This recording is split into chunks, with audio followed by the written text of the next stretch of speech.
Coucou les filles, cette vidéo est réservée uniquement pour les femmes comme toujours. Alors, Baruch Haba, bienvenue. Et ce soir, j'aimerais parler d'un thème qu'on a un petit peu, sur lequel on a un peu parlé hier dans le direct. J'ai parlé des perruques et je ne me suis pas attardée sur les textes vraiment. Donc je suis passée vraiment grossièrement sur les titres. Et là, ce que je voulais vous proposer, c'est que on se mette à lire tout simplement le livre. Tous les jours, qu'on lise une page ensemble, que je commente un petit peu avec l'aide de Dieu pour mettre un peu de piment, parce que quand on lit juste un texte sèchement comme ça dans un livre, ça donne pas toujours envie d'écouter jusqu'au bout. On aime bien avoir des petites blagounettes, de la petite rigolade, des petits témoignages personnels et tout, donc je promets Blinéder de le faire, d'agrémenter la lecture de ce livre avec des petites histoires personnelles et tout ce que je pourrais apporter, Bezrat Hachem.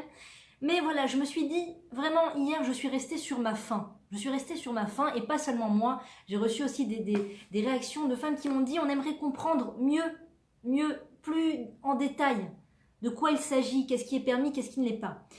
Et ce que j'ai pensé, dites-moi votre avis, j'accepte avec plaisir. J'ai pensé carrément lire le livre depuis le début. Parce que d'abord, premièrement, moi, personnellement, j'en ressens fortement le besoin. Parce que j'ai lu ce livre il y a déjà de cela à peu près, c'était pour la naissance de mon deuxième enfant, Baruch Hashem, donc c'était il y a à peu près 7 ans. Je jette un chiffre comme ça. Les chiffres et moi, les dates et moi, c'est pas mon truc. Mais voilà, ça fait à peu près 7 ans que j'ai commencé à lire ce livre. Et que faire, d'accord? Même si on est convaincu de la chose, d'accord? Même si on est convaincu de la pudeur de la femme juive, même si on est convaincu de l'essence et de toute la bénédiction que ça apporte dans notre vie, non seulement parce qu'on l'a étudié, mais aussi parce que on a vu de ses propres yeux, on peut témoigner soi-même dans sa chair combien Dieu déverse une bénédiction infinie quand on s'efforce d'améliorer les lois de la pudeur, quand on s'efforce de prendre à cœur les lois de la pudeur et d'essayer de comprendre pourquoi c'est important et d'essayer de prendre sur soi tout ça, et bien quoi qu'il en soit, le temps avance, le temps faisant, et bien que Dieu préserve, on se retrouve en régression. En régression, moi la première, je me sens vraiment en régression, la première, et donc je sens sincèrement que j'ai besoin de lire ce livre. Donc je vous invite à participer à cette écoute de la lecture. Je vous encourage et je vous invite bien sûr à cliquer sur le petit bouton là, partager, comme ça en même temps que vous voyez le cours, d'autres femmes pourront en profiter. Et je vous annonce dès à présent, courage, quand je lis les textes, ne baissez pas les bras, tenez bon, continuez d'écouter, à la fin il y aura une petite histoire sympathique et tout ça.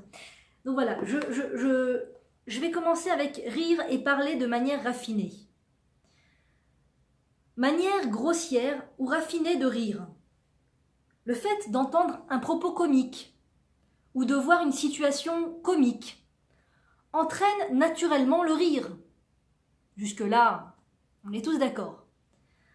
On peut s'attendre à ce type de réaction chez toute personne, même celles qui sont raffinées et intelligentes, à condition que ce rire témoigne d'une bonne éducation et que les personnes gardent une attitude mesurée.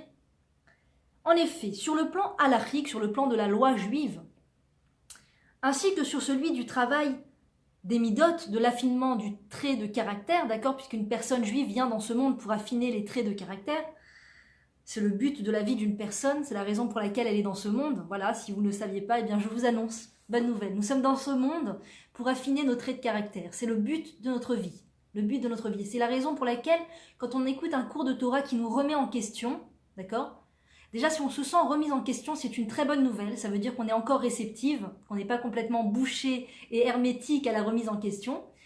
Et il est normal, parfois, de ressentir, enfin même souvent, de ressentir un stress quand on apprend quelque chose de nouveau qu'on n'a pas encore mis en pratique. D'accord ? Par exemple, hier, je parlais de perruques et ça a éveillé les esprits. Et je ne dis pas que la perruque est interdite, le livre en parle d'ailleurs, la perruque est permise, mais sous certaines conditions très précises. Et ce soir, on ne parlera pas de perruque. Je promets d'y arriver si on arrive à tenir la lecture de ce livre. Mais je dis que, donc, pour en revenir à cela, nous sommes venus dans ce monde pour affiner nos traits de caractère. Donc c'est le but d'une personne juive. Oui, quand on entend donc justement un cours où on sent qu'on n'est pas encore là-bas, on sent qu'on n'y est pas encore, on entend ces choses, ça nous parle, c'est la vérité, on sent que c'est le Hémet, mais on se sent encore éloigné de cela. On sent qu'on est à des milliers de kilomètres, on sent que on fait exactement l'inverse de ce qui vient d'être cité dans la vidéo. Et moi, il m'arrive moi-même de parler de choses que je dis exprès pour me remettre en question, parce que moi-même, je dois me travailler dessus. Et bien que j'en parle, je continue de me travailler sur ces choses-là, c'est évident, j'en suis au début du chemin, bien entendu. Et donc, il ne faut pas s'inquiéter. Il ne faut pas s'inquiéter, même si on se sent à des milliers de kilomètres. D'abord, il faut tout simplement demander à Dieu qui nous aide à réaliser ce qu'on apprend. Et Dieu envoie des forces extraordinaires pour tout d'un coup être courageuse et prendre les choses sur nous, prendre les choses et changer. Et on ne peut pas changer en un jour, c'est certain. On ne peut pas changer en un jour. Des fois, ça va prendre des jours, des mois, des semaines, des années, des fois, à mettre en pratique ce qu'on apprend. Donc, il ne faut pas s'inquiéter. Si je lis des choses et que vous sentez que vous n'y êtes pas encore, ne vous inquiétez pas, c'est le but. Le but d'un cours de Torah, c'est justement pour évoluer et se remettre en question. Il n'y a rien de mal à rire, si c'est de manière raffinée et modérée. Bien que Chazal dise « Assour et Adam sheyemale srok piv be'olam hazeh ». Une personne ne doit pas remplir sa bouche de rire dans ce monde, avant la venue du Mashiach. Cela ne veut pas dire qu'elle ne doit pas rire du tout. Ishmor Adam et atzmo shelo yarbe srok. Une personne doit veiller à ne pas rire constamment. Parce que c'est vrai, des fois, tu tombes dans cette habitude de... Tu sais, tu es avec les gens, tu rencontres des gens, il y a des rendez-vous, et tu te sens comme ça au début un peu obligé de rire comme ça, un petit peu obligé pour faire bonne figure, pour montrer qu'on est dans l'ambiance, qu'on est dans le move, on se met à rire, à ce que les gens disent, pour pas les blesser, pour pas les vexer. Il n'y a aucun problème à rire pour faire plaisir à une amie, aucun problème. Mais quand c'est un rendez-vous mixte, homme, femme, etc., et que un homme va commencer à parler fort devant toutes les femmes, d'accord, à capter l'attention, pas dans un but de renforcement spirituel, mais dans un but de légèreté d'esprit, de spontanéité, je parle de ce qui me passe par la tête. Et donc, en tant que femme, on se sent obligé de rire des fois. En tant que personne, de manière générale. On se sent un peu obligé à l'intérieur. Rigole, parce que le pauvre, il faut que tu rigoles, et puis tout le monde rigole, ça se fait pas. Et donc, on peut tomber dans cette habitude, des fois, où on se met à rire, on s'oblige à rire sans arrêt aux blagues des gens, alors que on n'est pas obligé, c'est-à-dire on n'est pas forcé, c'est pas une obligation, quoi. Et même Chazal nous disent, une personne doit veiller à ne pas rire constamment, pas tomber dans cette habitude de tout le temps le rire.